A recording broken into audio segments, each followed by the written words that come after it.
हाय दोस्तों, कैलाशपुरी क्लासेज में आपका स्वागत है। आज हम आपको हिंदी में अगली कक्षा के रूप में अगले एपिसोड में आपको हम आज संधि पढ़ाएंगे। क्या संधि पढ़ाते हैं? तो आइए देखते हैं क्या है संधि। ठीक,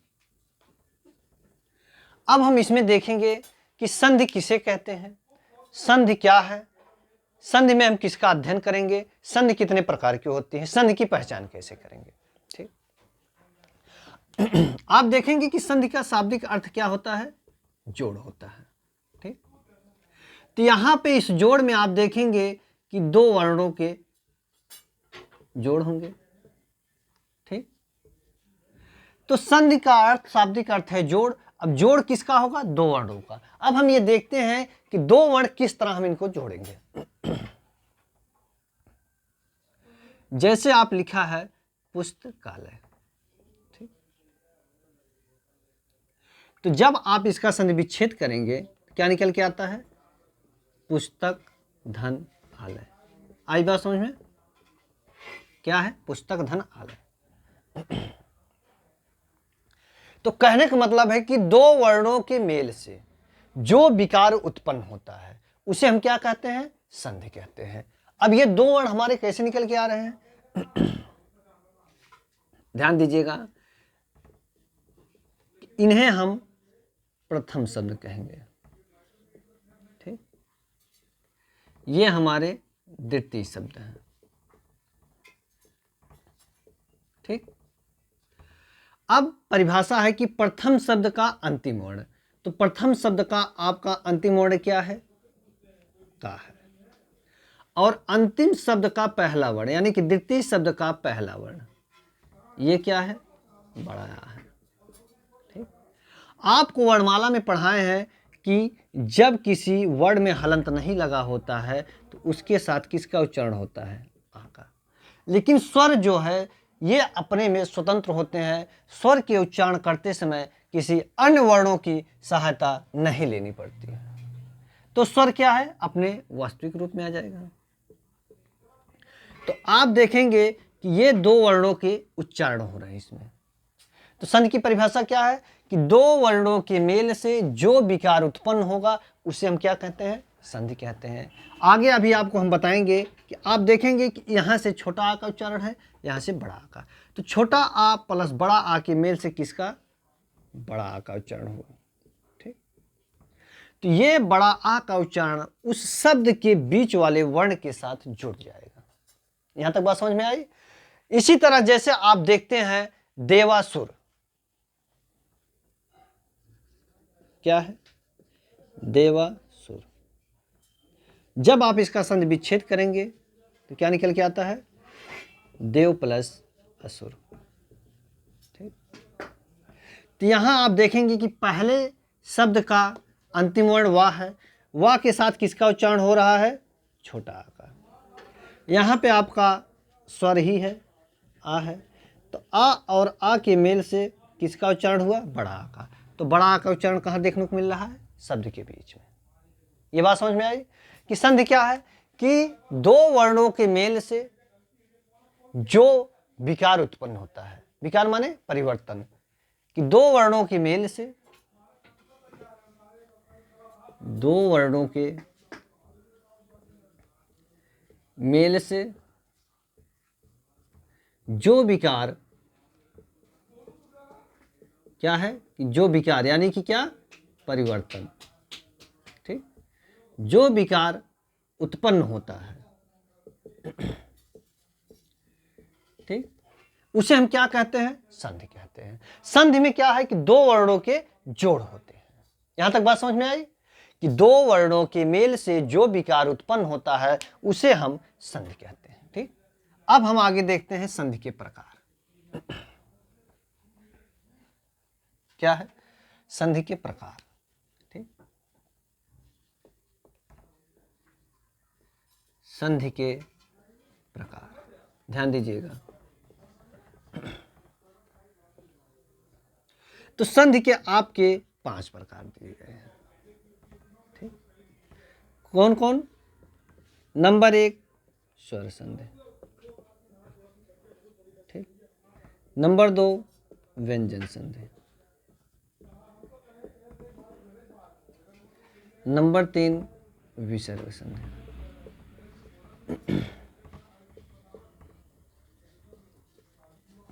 एग्जाम में आपके एक क्वेश्चन पूछता है कि संधि के कितने प्रकार होते हैं, तो आप क्या बताएंगे कि संधि के 3 प्रकार होते हैं। कौन कौन? स्वर संधि, व्यंजन संधि और विसर्ग संधि।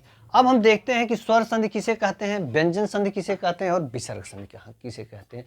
आप देखिएगा कि स्वर संधि में क्या है, स्वरों का मेल हो,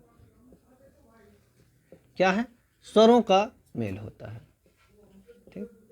व्यंजन संधि में व्यंजन के साथ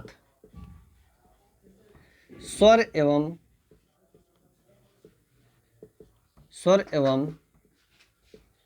व्यंजनों का मेल होता है, ठीक। स्वरों का मेल होता है, यानी कि स्वर के साथ स्वर का मेल होता है, स्वर के साथ स्वर रहेंगे, यहाँ स्वर, यहाँ व्यंजन के साथ स्वर अथवा व्यंजन दोनों आएंगे आपके, ठीक। यहाँ पे क्या है कि विसर्ग के बाद, ठीक, विसर्ग के बाद आपके स्वर अथवा व्यंजन आएंगे। इतनी बात समझ में आई कि यहाँ पे 2 स्वरों के मेल होंगे स्वर संधि में, व्यंजन संधि में व्यंजन के साथ स्वर अथवा व्यंजन आएंगे, विसर्ग संधि में विसर्ग के बाद स्वर अथवा व्यंजन आते हैं। ये बात समझ में आई कि स्वर संधि किसे कहते हैं, व्यंजन संधि किसे कहते हैं और विसर्ग संधि किसे कहते हैं, ठीक। तो आइए हम देखेंगे कि स्वर संधि कितने प्रकार की होती है, ठीक। तो आप देखेंगे कि हमारी स्वर संधियां 5 प्रकार की होती हैं। कौन कौन? दीर्घ संधि, गुण संधि, वृद्धि संधि, यण संधि और अयादि संधि। आइए अब हम हेडिंग डालेंगे कि स्वर संधि के प्रकार।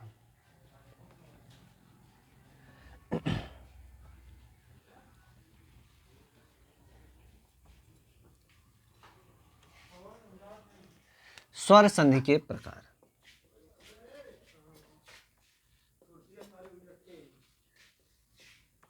स्वर संधि के प्रकार, ठीक। कितने प्रकार की हैं स्वर संधियां? 5 प्रकार की। कौन कौन? नंबर 1 दीर्घ संधि, दीर्घ स्वर संधि। नंबर 2 गुण स्वर संधि। नंबर 3 वृद्धि स्वर संधि। नंबर 4 यड़ स्वर संधि। नंबर 5 अयादि, ठीक। ये आपके क्या है, संधि, स्वर संधि के 5 प्रकार हैं। तो एग्जाम में पूछा जाएगा कि स्वर संधि के कितने प्रकार होते हैं, तो आप क्या बताएंगे कि स्वर संधि के 5 प्रकार होते हैं। कौन कौन? दीर्घ संधि, गुण संधि, वृद्धि संधि, यण संधि और अयादि संधि। अब हम देखते हैं कि दीर्घ स्वर संधि किसे कहते हैं। तो इसकी परिभाषा है कि जब ह्रस्व अथवा दीर्घ के बाद ह्रस्व अथवा दीर्घ स्वरों का मेल होता है तो उनसे दीर्घ स्वर का उच्चारण हम करते हैं। तो वहां पे कौन सी संधि होगी? दीर्घ संधि। फिर आती है बात गुण संधि की। गुण संधि की परिभाषा क्या है कि जब आ के बाद ई का उच्चारण होता है तो आ प्लस ई के मेल से हमेशा ए का उच्चारण होगा, यानी कि आद हो। अब यहां से देखें कि जब आ या आ के बाद ई या बड़ी ई आए तो उच्चारण किसका होगा? ए का, ठीक। फिर बड़ा आ या छोटा आ हो, इसके बाद यदि उ या उ आए तो उच्चारण किसका होगा? बड़ा उ का, ठीक। आ या आ के बाद यदि री आता है तो उच्चारण किसका हो जाएगा? आर का। ये किसकी परिभाषा है? गुण संधि की, ठीक। ये बात समझ में आई। अब फिर इसमें आप देख लीजिए कि दीर्घ स्वर संधि में क्या है, ये आपके गुण संधि है। ठीक, अब आप यहां देख लीजिए, हमने कहा कि जब ह्रस्व अथवा दीर्घ के बाद ह्रस्व अथवा दीर्घ स्वर आते हैं तो उनसे जो विकार उत्पन्न होगा वो क्या होगा, दीर्घ स्वर संधि में। जैसे आ के बाद आ या आए तो उच्चारण किसका होगा, दीर्घ का। ये आपके जो दो वर्ण आएंगे ये आपके समान होते हैं। फिर आप देखेंगे कि जैसे छोटी ई और बड़ी ई के बाद यदि छोटी या बड़ी आए तो उच्चारण किसका होगा, हमेशा बड़ी का। छोटा ऊ अथवा बड़ा ऊ के बाद यदि छोटा ऊ या बड़ा ऊ आए तो विकार क्या होगा, बड़ा ऊ। इतनी बात समझ में आई। तो हमारा कहने का मतलब है कि जब आ के बाद आ यानी कि समान ह्रस्व या दीर्घ स्वर के बाद समान ह्रस्व या दीर्घ स्वर आते हैं तो उच्चारण हमेशा किसका होगा, दीर्घ स्वर का होता है। फिर इसी तरह ह्रस्व या दीर्घ के बाद ह्रस्व या दीर्घ स्वर आए तो उच्चारण किसका होगा, दीर्घ का होगा। यहाँ भी वही है। तो ह्रस्व या दीर्घ स्वर के बाद जब ह्रस्व या दीर्घ स्वर आते हैं तो उच्चारण किसका होगा, दीर्घ का होगा। ठीक, इसी तरह क्या है आपके, क्या है, दीर्घ संधि है। फिर आगे आप देखते हैं गुण स्वर संधि हो गया। इसके बाद आप देखेंगे वृद्ध। ठीक,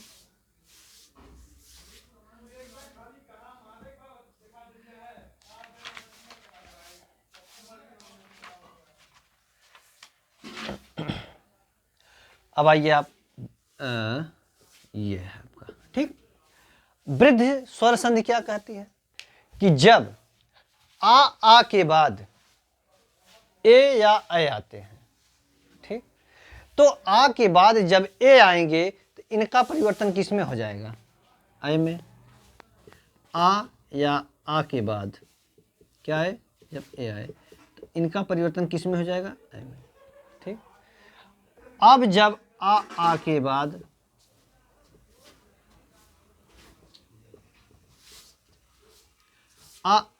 आ के बाद ओ या औ आए तो परिवर्तन किस में हो जाएगा, औ में। ठीक, कहने का मतलब है कि जब दीर्घ स्वर या ह्रस्व स्वर आ के बाद ए या ऐ आते हैं तो इनका परिवर्तन किस में हो जाएगा, ऐ में।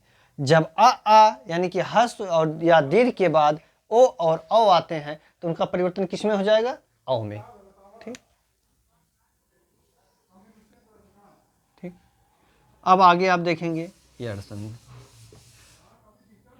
यड़ संधि की परिभाषा कहती है कि जब ई के बाद कोई असमान स्वर आए, ऊ के बाद कोई असमान स्वर आए या री के बाद कोई असमान स्वर आए। ठीक, ई के बाद यदि कोई असमान स्वर आता है तो इसका परिवर्तन किस में हो जाएगा, या में। ऊ के बाद यदि कोई असमान स्वर आता है तो किस में परिवर्तन हो जाएगा, वा में। री के बाद यदि कोई असमान स्वर आता है तो किस में परिवर्तन हो जाएगा, रा में। यहाँ तक बात समझ में आई कि यण संधि हमारी कहती है कि जब ई ऊ री के बाद यदि कोई असमान स्वर आते हैं तो इनका परिवर्तन किस तरह होगा, या वा रा में होगा। तो ई का परिवर्तन या में, ऊ का परिवर्तन वा में और री का परिवर्तन रा में हो जाएगा। यहाँ तक बात समझ में आई। अब हम देखते हैं अयादि संधि। ठीक, अयादि संधि। तो अयादि संधि की परिभाषा क्या है कि ए ऐ ओ औ की मात्रा इसमें जो है अधिकतम 3 अक्षर शब्द दिखेंगे आपको। इसी तरह जैसे आप देखते हैं कि जब ए के बाद आ या ई आए, क्या कि जब ए के बाद आ या ई आए, ए के बाद यदि आ आता है, ठीक, तो इसका उच्चारण क्या हो जाएगा, ऐ का।